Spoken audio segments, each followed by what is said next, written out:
Hello everyone and welcome back to Eat Sleep Brief. So in today's video we're going to be covering, as you can see, a new LED grow light that I had just added. So for you guys that aren't aware, I have already started a refugium.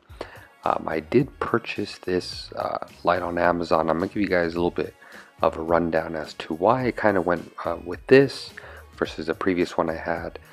I'm not going to go too much into explanation as far as adding a refugium in the back of the tank, because I have a video already on that. If you guys do want to check it out, you guys can actually look at that in the description. But again, I did purchase this panel light on Amazon, pretty inexpensive. It comes with two panels. I did notice that one panel technically will work in a lot of the all-in-one tanks. I don't know the exact dimensions, but you don't have to put them both side by side. If you want to, you can, but if you don't, you're going to find that they fit very well, in the general size dimension tanks we have, because a lot of us that don't have sumps, we kind of have to work with the back section or the back chambers of our tank. So this light here on Amazon, you guys can see it's $21.99.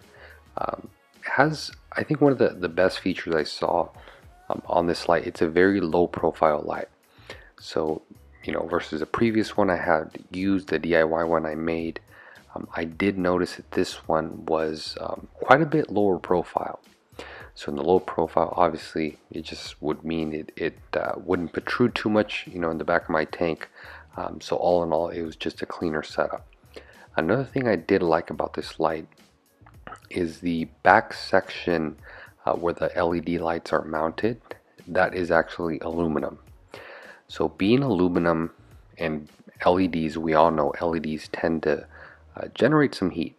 So the fact that the whole back section is aluminum, you can imagine it acts as a heat sink, thus dissipating the heat away from the light, away from the tank, so on and so forth.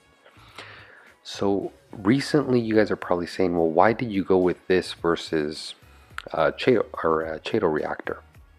Well, I've tried Chaeto reactors in the past. I've had pretty bad luck with them. They end up pretty much dying out. I feel it strips the nutrients too quick in my tank, which is thus going to starve the Chaeto over time. So I just really felt this was a little bit easier. Not to mention, you don't have to add a pump, you don't have to convert the reactor, you don't have to worry about the reactor cracking with the heat of the LEDs. So it's a little bit safer, in my opinion, and I'm actually very, very happy with it. So one of the things I did go ahead and do to make this, you can use it as it comes out of the box, there's nothing wrong with it. One thing I did is I actually removed the little connections on it. And the reason I removed the connections and even the hardpoint connection is because, again, I can mount it as close as possible to the tank. It allows for higher par values, obviously, on the Chaeto. Not that it really needs too high of par, but just I'm able to mount it a lot easier. So what I went ahead and did, I removed or desoldered the connections, and I desoldered the main connector and pretty much just hardwired it in there. For you guys that don't feel comfortable unsoldering stuff, you're probably not going to go about it this route. You can actually just use it as it comes right out of the box.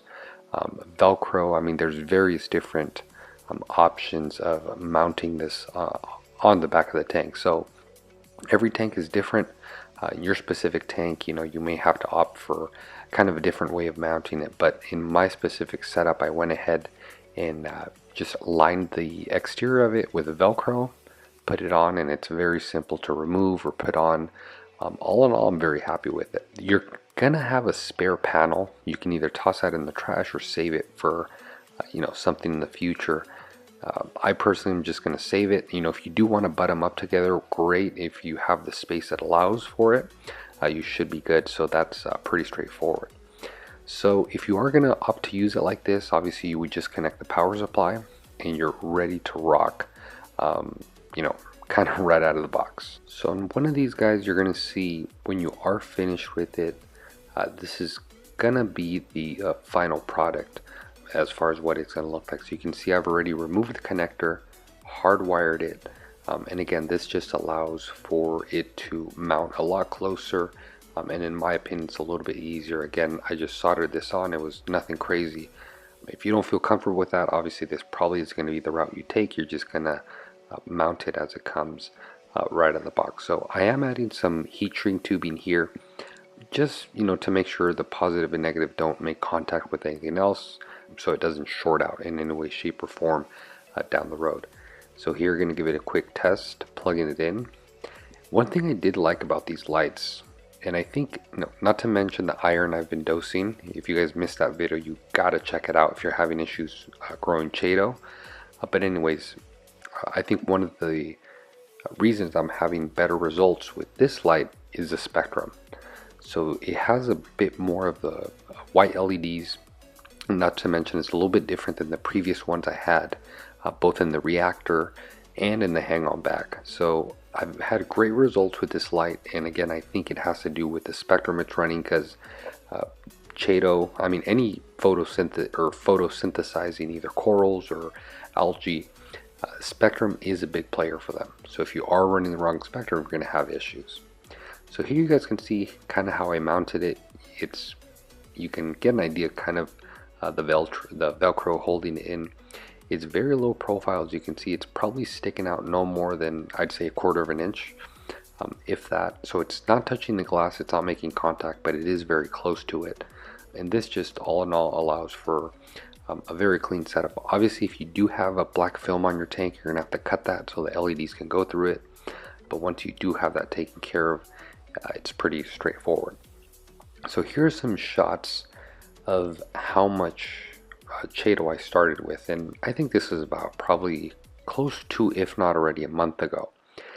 And just last week I took another picture of it, and look at this, guys. I mean, the size this thing has achieved is just crazy. But it just goes to show that by having the right LED, not to mention the iron I've been dosing, or the ferron, it's the same thing, really helps the Chaeto take off. So for you guys wondering about that video, I highly recommend you checking out that video as soon as you're done with this one, because it's going to help you get your Chaeto growth back on track. If you're having issues growing it, or you're having it just die out or grow some black slime on it and just not thriving, this should help you out. So for you guys that are aware, I didn't go into too much explanation as to why we want Chaeto or refugiums in the tank, and the reason for that is I do have videos on that already. But just to kind of sum it up in a nutshell, the job of microalgae such as Chaeto in the tank is going to be to export nutrients. So algae, pretty much most algae out there, eat nutrients in the water, so nitrates, phosphates. So they need that. Not only do they need light to grow, but they need nutrients to grow. So in our reef tanks, if we don't have a way to manage nutrients, we're going to have issues, right? Nitrates are going to climb, phosphates are going to climb, and then we're going to have algae outbreaks, on the glass, on the sand, on the rock. So it's very important we have a nutrient export system in place, and that's where refugiums like this come into play. Not to mention, refugiums are also a great place for your tank to grow pods in there. Pods, obviously the fish eat them, corals eat them, and the pods also break down the detritus, kind of the bad stuff. So you can really see how having a refugium in your tank adds so much diversity, so much beneficial bacteria to the tank, and just allows your tank to really run the natural way, like it does in Mother Nature. It makes your parameters a little bit more consistent. Obviously, you don't need to be dosing as many chemicals, which is again going to be a plus. And just all in all, really allows the tank to run smoothly, operate again like it does in Mother Nature, kind of just a self-sustained ecosystem. So that's going to be it, guys. I just wanted to quickly share this update video on this light. I know a lot of people have been asking me from the last Chaeto video I did, what light are you using?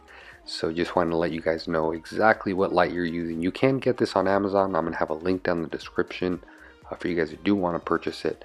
And I think we're going to end this video here.